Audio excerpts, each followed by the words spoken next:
Hi, all. Welcome to Module 3. We are smack dab in the middle of our DT process, and it's a great time to begin reevaluating what our focus is and what our goals are and objectives for this course.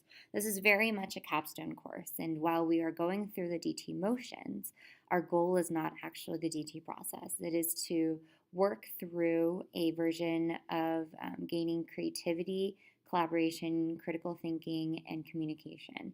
Um, and this is a wonderful time to begin thinking about how it is that the DT process does so and what it is that we would do when we are bringing this back to our students and our staff. So, right here, you'll find our helicopter overview. This is the link to the office hours for Wednesdays from 4:30 to 5:30, and it'll take you to a page where you can join the room. Our Module 3 quiz this week will be open from Thursday 6 p.m. and closes at Saturday 11 p.m. at night on June 11th. It's only 30 minutes because it's only 15 questions this time from Chapter 5, which is covering a lot of the technology trends and the concept of BYOD. We are approaching on my favorite C, which is creativity.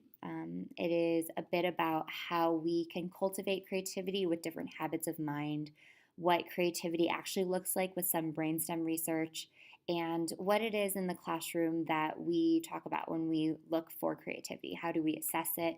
What are things that actually fall under the umbrella of creativity that we might not consider creativity to begin with in the traditional sense when we think of arts? Um, for this week's reading and videos, for tweeting, we have a choice of 3 different research articles. 2 of them talk about BYOD. One of them looks at kind of streamlining science inquiry as with the concept of BYOD in a primary school. It's actually an international school, so we're taking a look at a global perspective.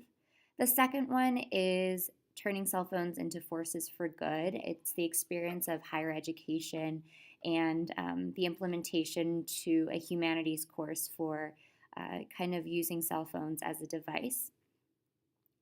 And the third one, we talked a little bit about equity and access, and I know that that's one of the focal points for a DT group that is going through the process currently. So for those of you that are wanting to know a little bit more about the digital divide and the participation gap, this is a great one. Meaningful access for Latino people looking at digital media usage at home and at school.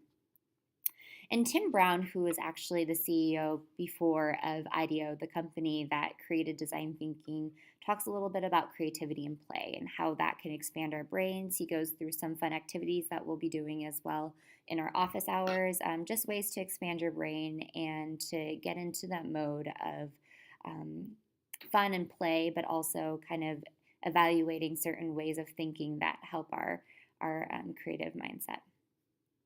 And here we have the ideation phase. It is my absolute favorite phase. These are the norms that need to be established, and these are some suggested ones by IDEO before you begin. And make sure to have some type of creative brainstorming before you actually get into your DD project. These are kind of reference videos. Please do not think that you absolutely have to sit through them, but they are a way to kind of walk yourself through what are some real world examples of the ideation phase. And also, I think this Building a Better Cubicle talks about the discovery and interpretation phase before they go into the ideation phase. So it's kind of a comprehensive video, and it's only about 10 minutes or so. And this is one of the professional developments that we did in-house. So a little bit more of a introspective look into how groups do ideate. And we have our DT process. Parts 1 is the 100 idea challenge, as well as the kind of the divergent aspect of it. Part 2 is the refinement, kind of talking about different constraints. So that's the second part of your brainstorming. And reality check is part 3. So talking about different ways that we're able to continuously look at the opposing parties, cost, funding, and how realistic or how much is this going to really meet the needs of the end user. And last but not least, we have our weekly reflection. You have your ideation summary. Um, the question that applies the learning materials to the DT process is, how does Tim Brown speak about creativity that aligns with the process of ideation or even the DT process overall? And then part 2, you're going to answer a question depending on which research article you decide to choose. So the BYOD articles, based on research and your experience as an educator, would you support the integration of BYOD into your school? And please support with citations from this week's learning materials. Question B, based on the Access article, how does the participation gap and the digital divide create inequity in students' access to technology? What recommendations would you enact as a leader in your school? And please also support with citations from this week's learning materials. Some great platforms that you have actually taught me for this week on Twitter.